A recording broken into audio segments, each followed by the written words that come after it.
Good evening, everybody. I'm John O'Loughlin, and welcome to my channel. It's called Macduff Lives. And tonight, I'm very happy to bring back to the show Paul Gallagher. Paul was back with us back on March the 5th, talking about the Green New Deal and the hot off the presses little book or pamphlet called LaRouche Crushes the Green New Deal Fraud. I have a copy of it here. And I found it absolutely fascinating and compelling. I am going to get an update tonight to see what the reactions to the world have been since we talked about that publication, Paul. And also remind everybody that Paul is a co-editor of Executive Intelligence Review, a very important publication that you can read the archive of at larouchepub.com.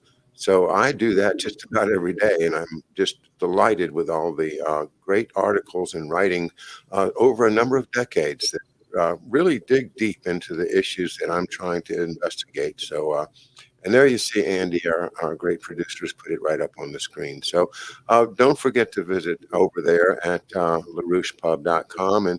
And thanks to our editor, Paul Gallagher, who's with us tonight, July the 2nd of 2021. Thanks for being with us, and welcome, Paul Gallagher. Thanks very much, John. Glad to be here. Excellent. Well, glad to report to you.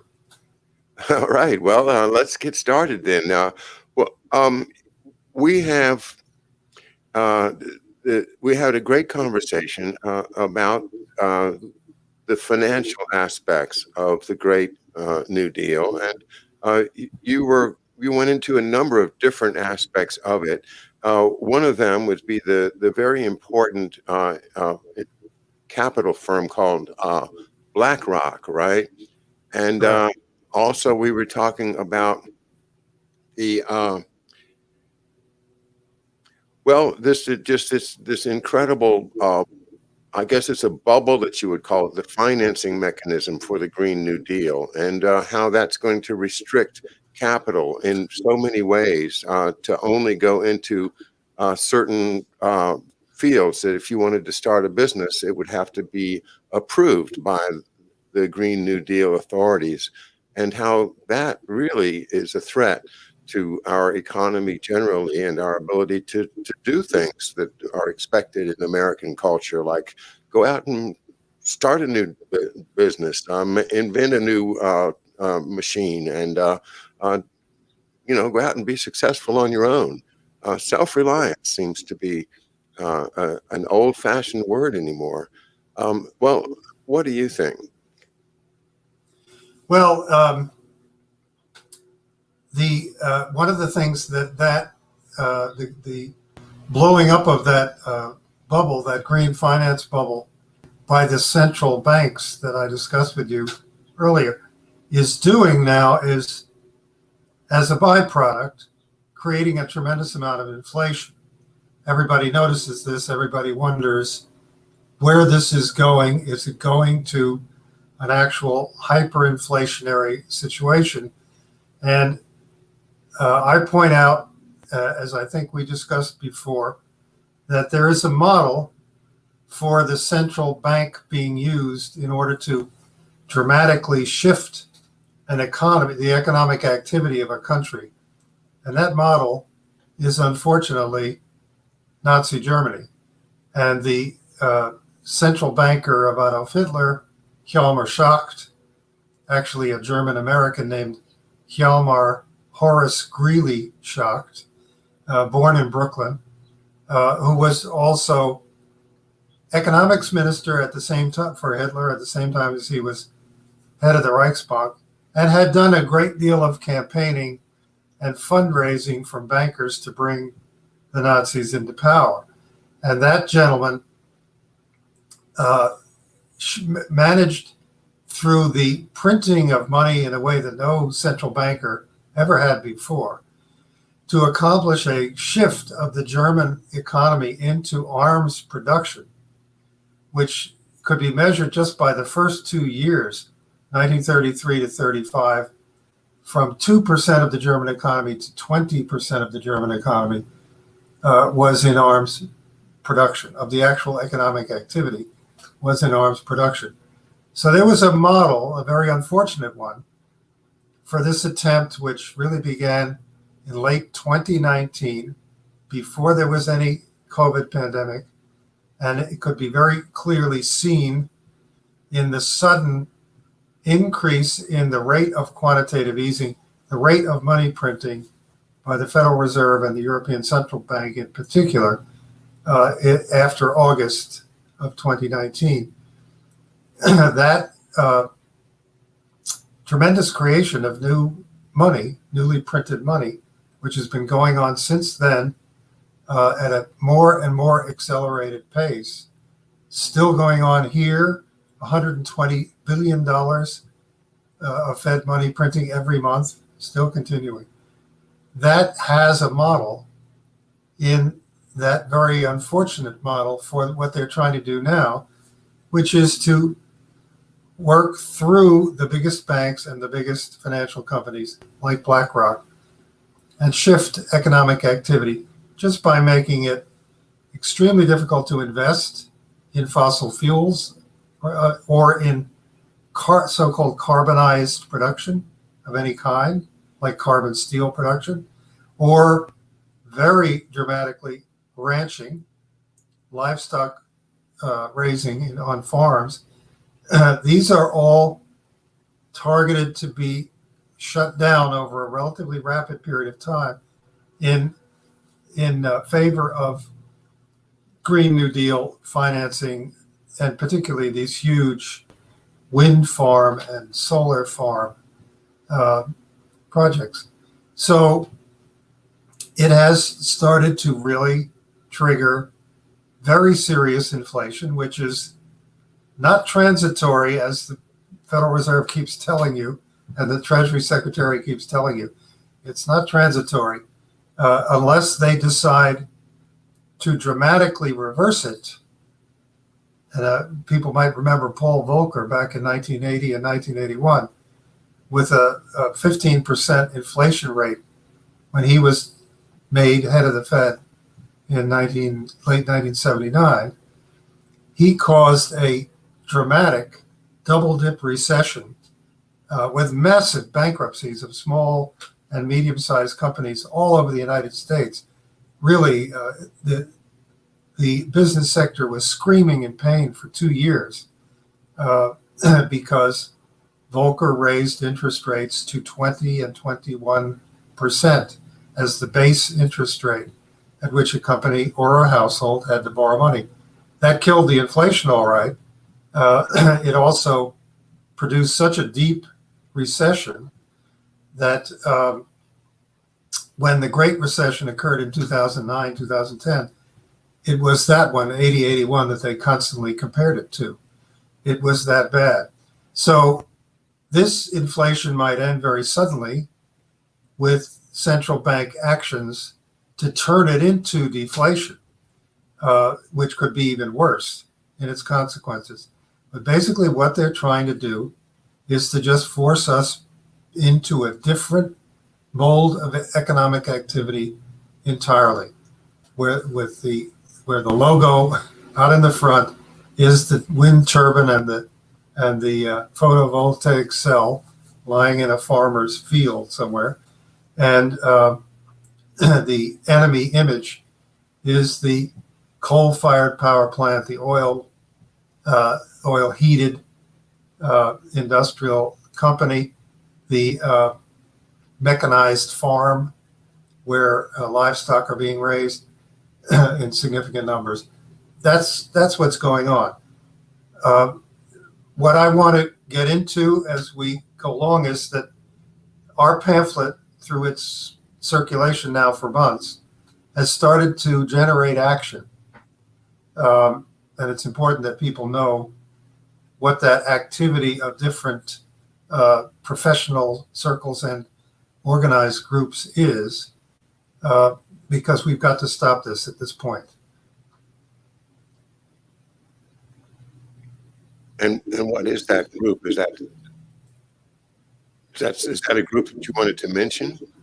Well, what I wanted to to give people an idea, we just had this 1 week ago, 5-6 days ago, a real whale of a conference on the internet, thousands of people watching, international conference, but it was the people who came together to speak at it that was really very dramatic. There is the the conference was called "For the Common Good of All People, Not Rules Benefiting the Few." Here's go down one more if you can. This is the panel I want to just briefly describe to people. The real science behind climate change, why the world needs, that's the beginning of the panel itself, why the world needs many more terawatts of energy, of electrical energy. And I just want to, I don't know if I can find it with various screens in front of me, but I was hoping I could find what I wrote about it, which was basically that the circulation of the pamphlet since early March and the special report since early February has generated a very significant degree of support in the United States and in other parts of the world. So that in that second panel of this conference, the one you're looking at there, you look at the speakers. These are the keynote up at the top was given by the U.S. president of the Schiller Institute, Megan DeBroat, on the subject why the universe needs more people. Not just the world, but the universe needs more people. Then the rest of these speakers are scientists, meteorologists, physical scientists, and in one case, a doctor, a specialist in nuclear medicine, Ben Greenspan. And at the bottom there, I think he's at the bottom. Sorry, I'm not seeing him quickly there. Scientists from South Africa, a number of scientists from the United States, the chairman of the Republican Committee on Energy in Kansas, in the Kansas State Senate, who is an organizer against the Green New Deal out there, particularly the so-called 30 by 30 program, where the Biden administration said it would get 30% of U.S. arable farmland out of farming into conservation by 2030. That's the 30 by 30. There's tremendous resistance against this now in the Midwest and Plain states. That's one of the places our pamphlet has been circulating everywhere. Senator Steve Thompson from Kansas spoke there. Another farm leader from Kansas actually there wasn't room for him on that panel. He spoke on another panel with me, is a national a farm organizer with a national profile, although he's from Kansas. He sees this Green New Deal as essentially another scheme, imposition by the huge multinational food packaging companies on the farmer, and is involved in the fight against it out in the Midwest as well, and across a number of states, actually going well into the West. These people came together because they've all been circulating statements and acting with among their colleagues. And now what we were launching with this panel was that they would begin to act together on an international basis. One of the scientists, for example, a Dutch scientist named Dr. Augustinus Burkhout, has 1,000 signatures of other scientists from around the world on a statement which is called "There is no climate crisis." Now, he's typical of the way that these scientists up to now have been organizing among their colleagues, using some of our material. We now are in a position to make this an international anti-Malthusian resistance. And they really like that idea that it could start to act as one resistance internationally against the Green New Deal.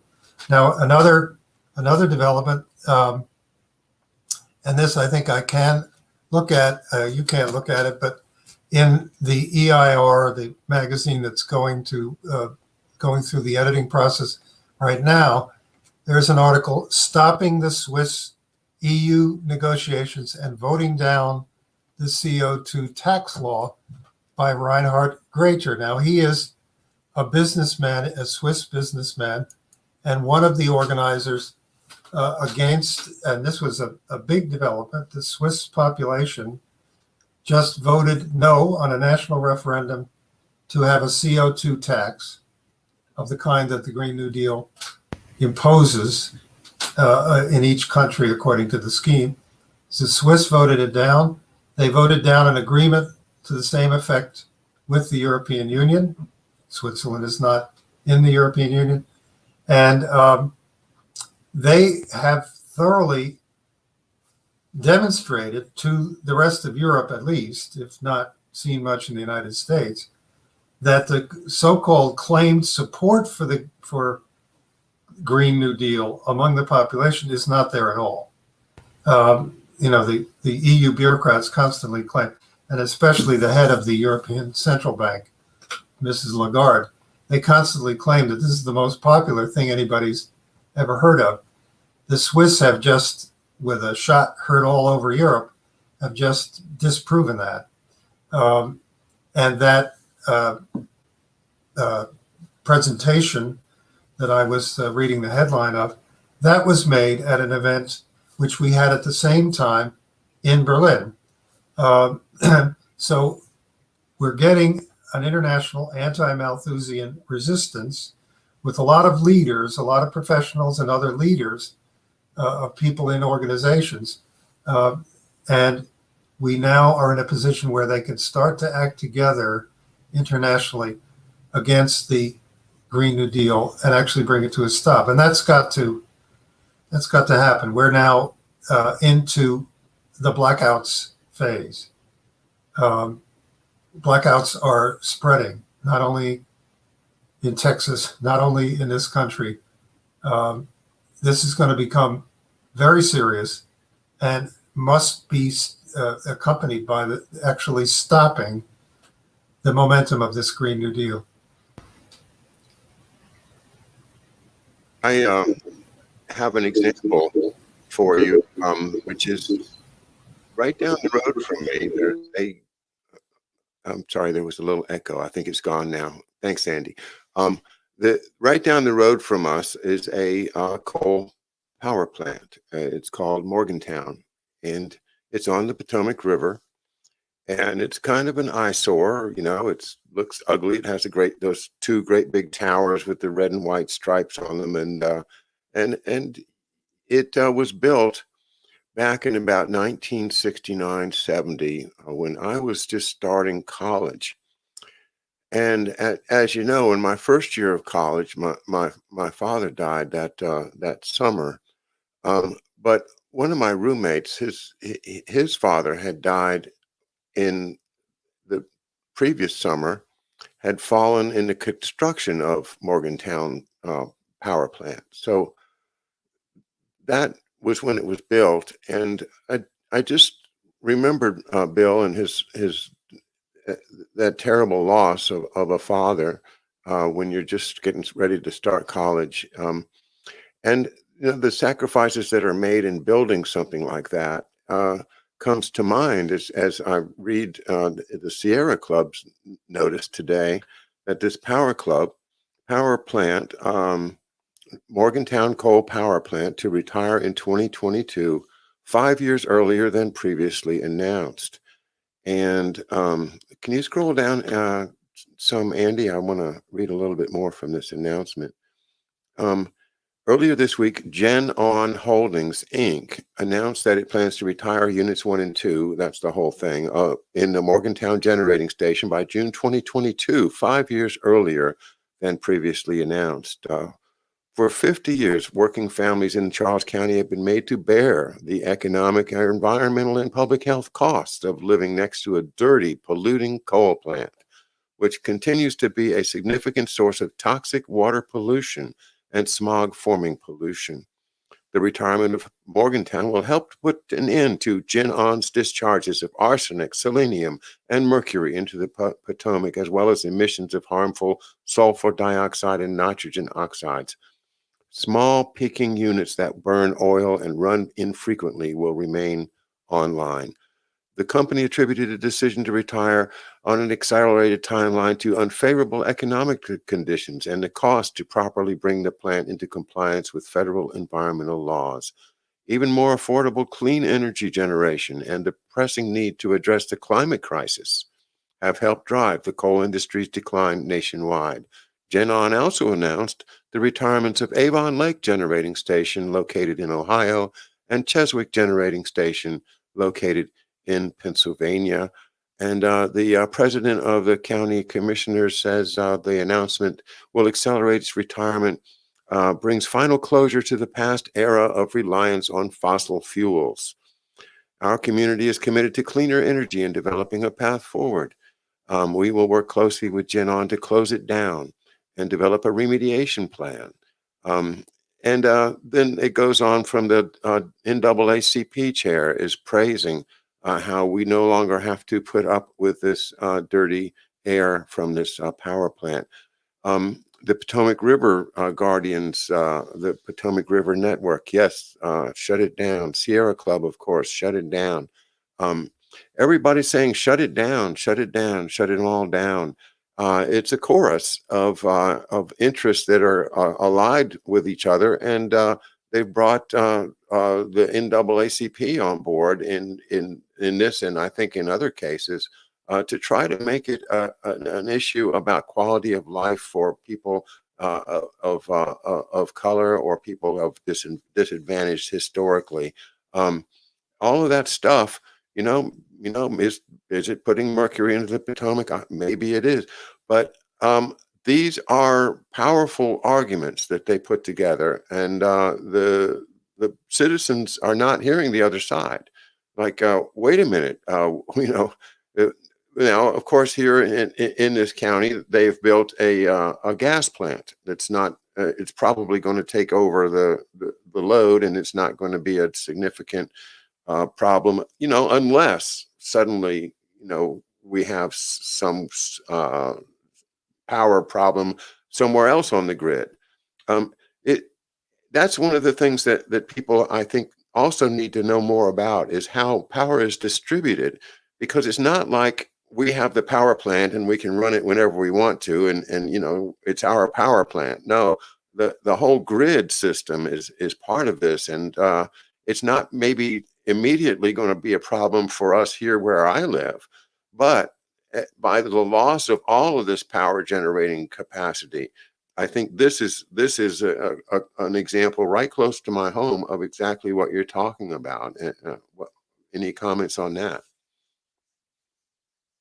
We have cities, including Minneapolis right now, who were abolishing their police forces 6 months or 9 months ago, and now they're most recently adding more police, hiring more police. And you have a lot of people, like the names you were just reading and the groups you were just reading, who are going to say that because it's the thing to say right now until the lights go off. And the power goes off, and then they're going to start screaming the opposite. And that is happening. It's happening in a lot of states now. You could look at a report outside this country in Germany from the German Confederation of Business and Industry, which they just put out, that the cost to German industry of electric power is double now what it was 1 year ago. Doubled in 1 year. They are screaming. Germany, of course, is even in advance of California, I suppose you could say. They're about the same size. is in advance of just about anywhere except Denmark in shutting down all their nuclear plants. They've only got a few left to shut down by the middle of next year. They used to have 22 of them, shutting them down, trying to shut down all their coal, although they keep having to put it back on because their grid has become so unreliable, and putting up unmatched amounts of wind and solar power, matched only maybe now increasingly by the UK. But what Germany has reaped from that is a very unstable electrical grid, one which requires thousands of what we would call emergency interventions by system operators every year. One which constantly requires borrowing large amounts of, or buying large amounts of power from other countries, particularly France and countries in Eastern Europe, which have nuclear power plants that Germany is trying to shut down while they're buying the power from them. And at other times, when the wind blows hard, generating so much wind power that they're dumping it on their neighbors. This is the model of what is now beginning to happen in the United States, what began with California in the summer of last year in the heat, then much worse in Texas in the winter in the cold, where it began to cost people their lives. And there were losses of life also in the northern Midwest as a result of ricochet developments coming out of that Texas disaster. And now in this period, there are little blackouts going on in many places, New York, for example. What is happening is what has happened in Germany, what has happened in Denmark in particular, where the electricity is so much more expensive, 3-4 times what it has traditionally cost us here. The replacement of old or older but reliable generating plants, which are relatively close to the locations where their power is being used.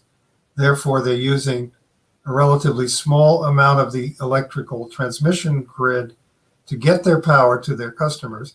They're being closed. More than half of all the coal plants in the United States have been closed. Nothing unusual about these, just in the last 6 years. That's being done by under the gun of a campaign called Beyond Coal, run by Mike Bloomberg, the guy who tried to intervene and make himself president briefly last year, a multi-deca billionaire who lives in London now. He was New York mayor, but now he's Sir Michael Bloomberg. And he, along with BlackRock Incorporated, which is a universal shareholder. Now, I just like people to get an idea of BlackRock and the connection to the central banks scheme that I was talking about before.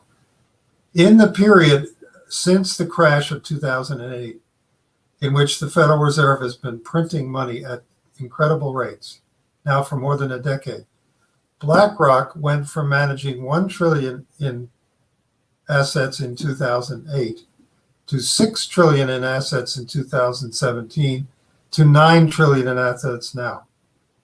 So BlackRock is as much a creature of the Federal Reserve's money printing as JP Morgan, being 40% larger now than it was 10 years ago, is a creature of that money printing. BlackRock is a universal shareholder. I would almost guarantee you that it's a significant shareholder in that company. I'm forgetting the name of it now. The company that owned the power plant.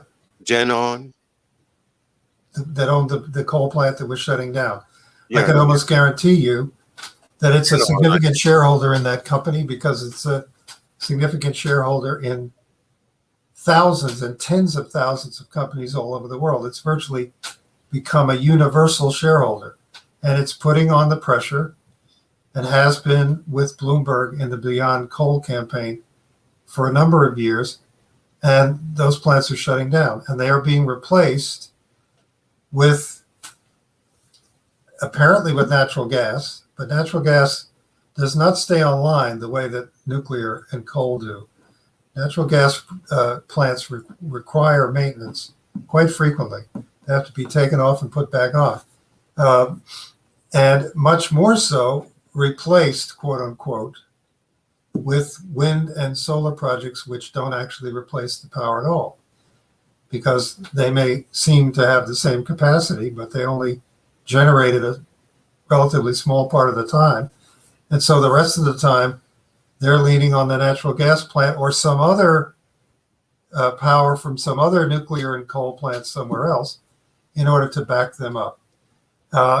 When you replace something reliable, even if it's old, with something completely unreliable, even if it's new, and even if it's very big and looks very impressive because it's 900 feet high, 900 feet tall, then the result is that the electricity grid does not have sufficient electricity.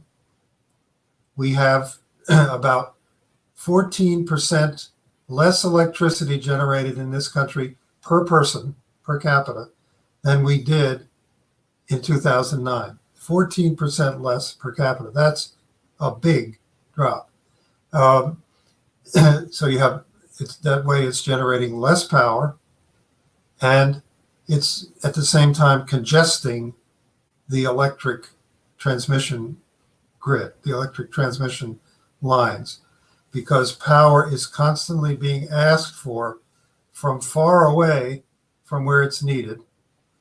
The places where the wind, they're offshore, or they're in extreme West Texas, or they're in other areas of the Western Great Plains, they have to be brought huge distances just to deliver the power to the customers who previously were getting it from a plant 15 miles away, which, by the way, was also paying municipal taxes in their town.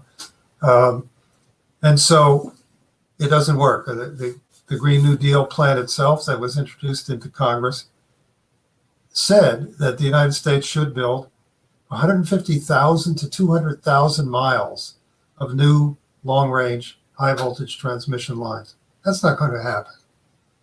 So the grid becomes more and more, and already is, much more congested than it was before, and has much more difficulty in maintaining steady power supply to any given area. So blackouts just, even though they may be brief at first, they proliferate. And we get into a situation in which economically we're being disrupted. Socially, there's a certain amount of chaos coming from these things. And in some of the cases, they're beginning to cost our lives from the loss of power at critical times during weather extremes. So that has got to be stopped. That's what we're trying to organize, doing it on an international basis because it'll have more force that way. The Green New Deal is being organized internationally. Certainly, there's tremendous international pressure on Russia and China and India to go along with it, which none of those three want to, and they haven't agreed to. So it's, one way or another, it's got to be stopped. And there was just one of the panels of the conference I was describing. We also took up the question of rekindling the organizing for a new Glass-Steagall Act, because the size of these banks now has gotten to be something incredible. 75% of the assets and deposits in the U.S. banking system are in 10 banks. And those banks don't lend money.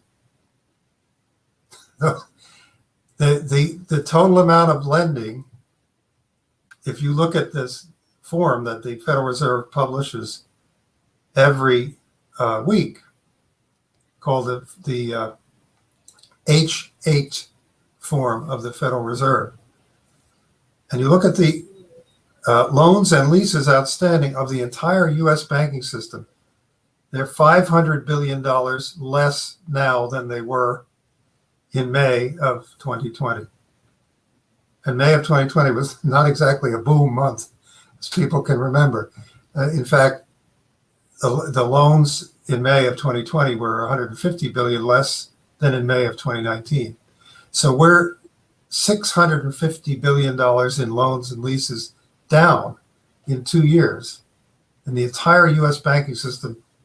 And the reason for that is 10 banks, 10 Wall Street banks, who are so much bigger now than they were 10 years ago. They're 30-40% bigger than they were 10 years ago. And they lend less money. And that's a formula for Glass-Steagall. In fact, that was what was happening in the 20s with the so-called universal banks that led to the bankruptcies of 29 to 33 and to the Glass-Steagall Act.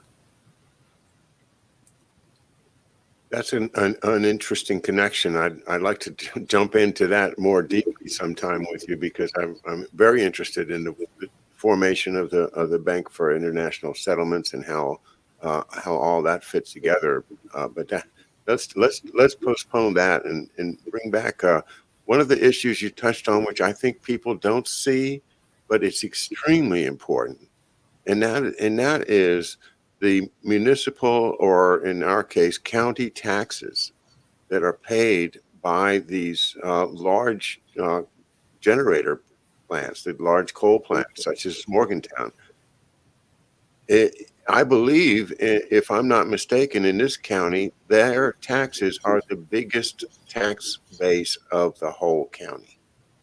And I think that's probably not unusual in small areas around the country, that the county that has that plant, that's their franchise as far as tax revenue is concerned. And if that goes away, I would imagine that the people that are financing the alternatives, the wind and the solar, have probably figured out a way not to have to pay taxes, at least not anywhere near as much taxes as would be paid traditionally by the power plants that have been the backbone of the municipal economies.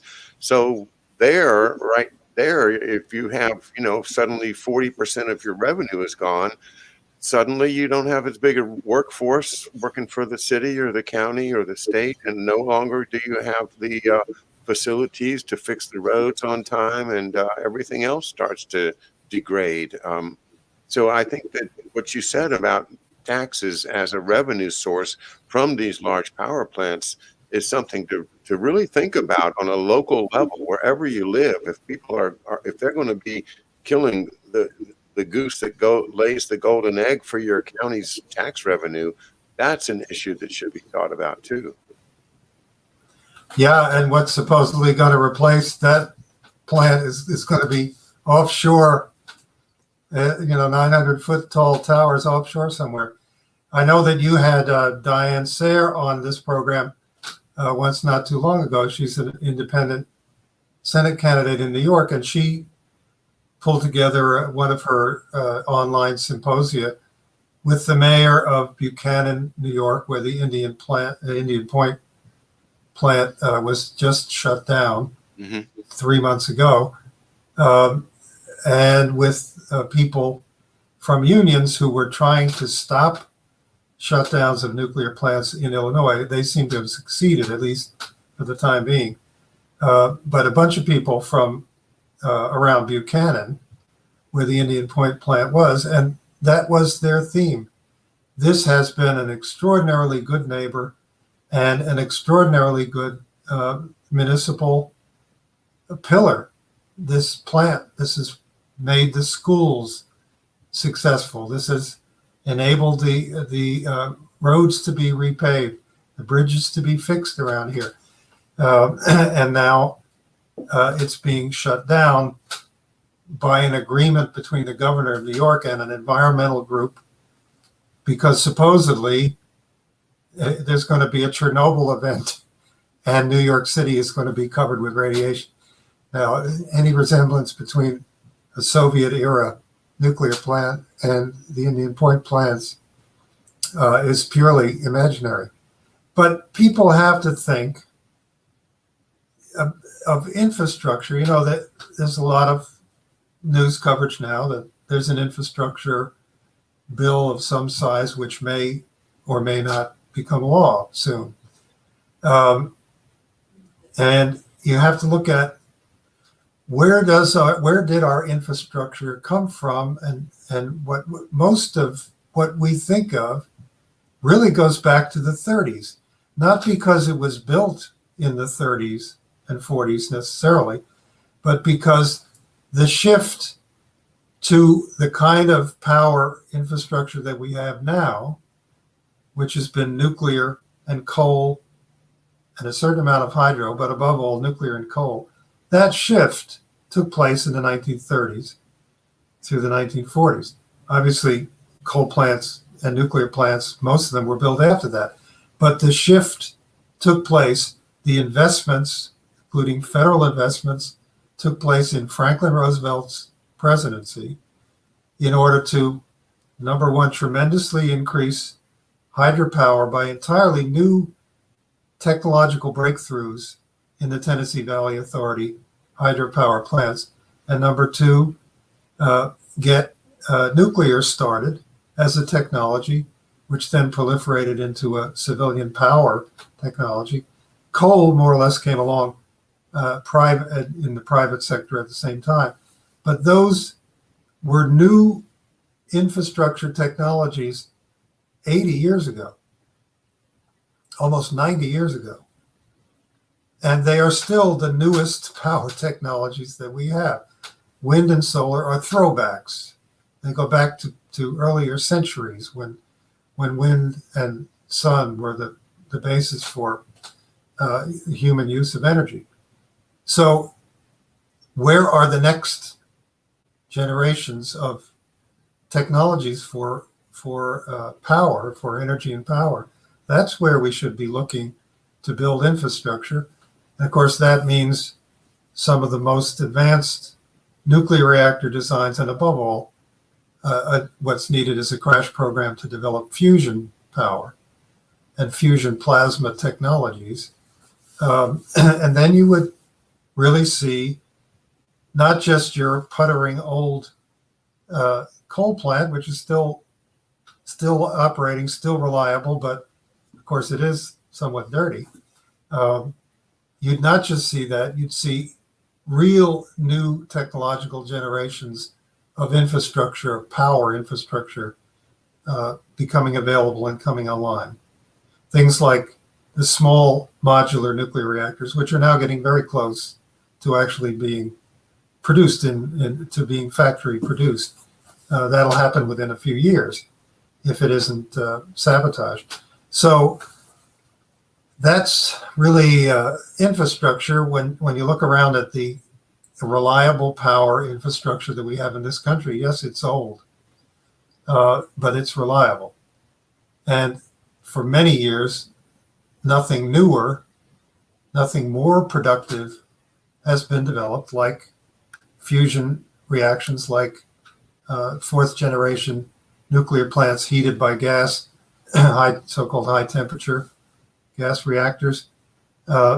These things, which could be desalinating water in large quantities in the West, for example, where the West is gradually turning into a desert, the West of this country.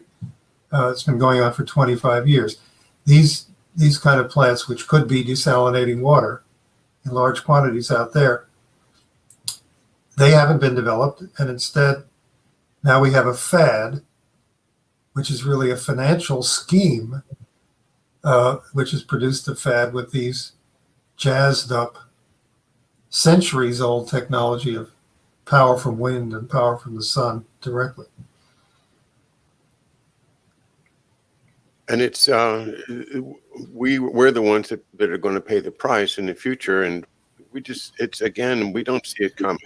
You see it coming. I kind of see it coming, but it's so hard to convince a large group to do it, and that's where we need an organization like the Schiller Institute it will produce, you know, the LaRouche organization, EIR, and this document that does change people's minds, and all that's a great tribute to your work. We're grateful for it.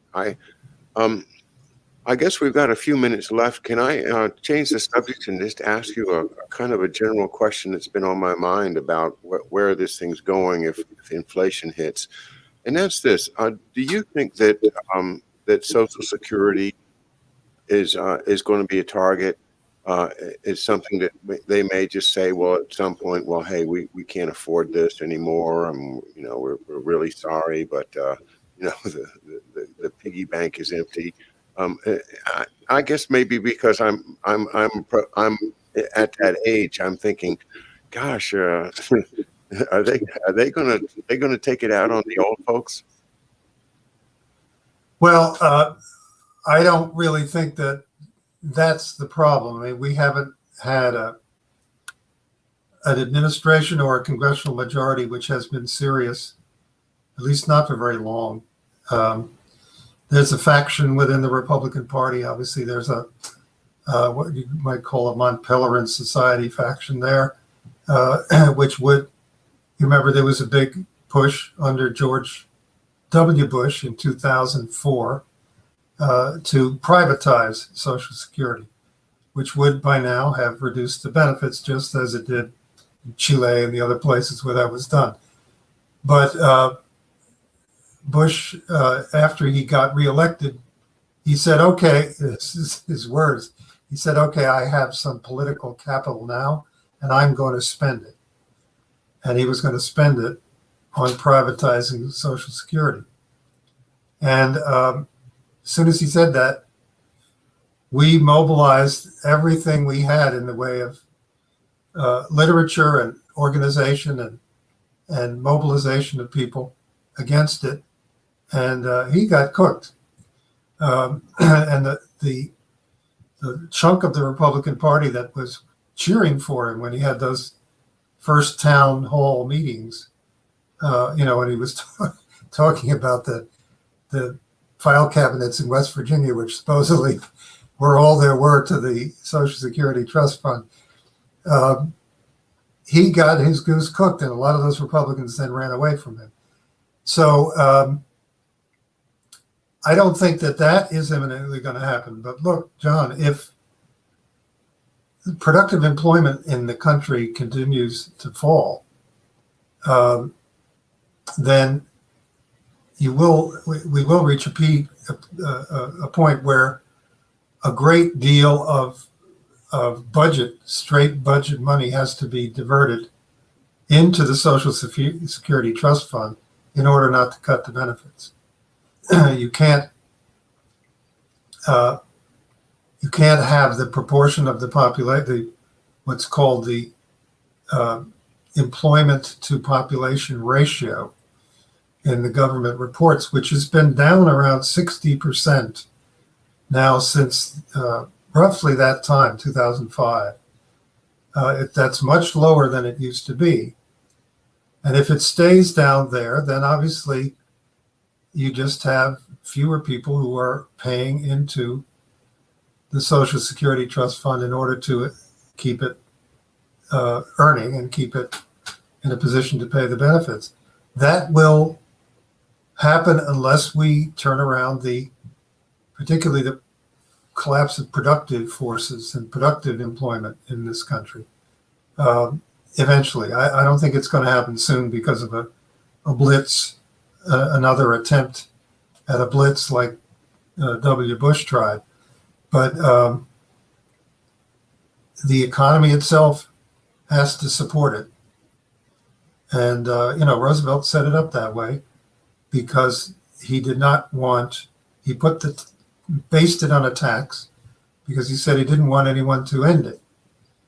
And if it was based on a tax and most people were paying that tax into that trust fund, then there would be tremendous resistance against any attempt to tamper with it. And that has been true. He has been proven right. It's been true ever since. But it can't last forever if we keep deindustrializing the country.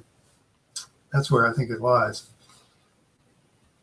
Okay. Well, certainly, that's reassuring, but at the same time, it all does go right back to this big issue that we've been discussing tonight, and that is the Green New Deal, or the Great Reset, or whatever you want to call it, because the effect of it is starting to tell right down the road from me, and probably right down the road from you, wherever you are, as you listen tonight to our guest Paul Gallagher, and we wish you well, and with your editorship there at EIR, and the great efforts that you guys are making to advertise the crisis that we're facing if this Green New Deal keeps going forward.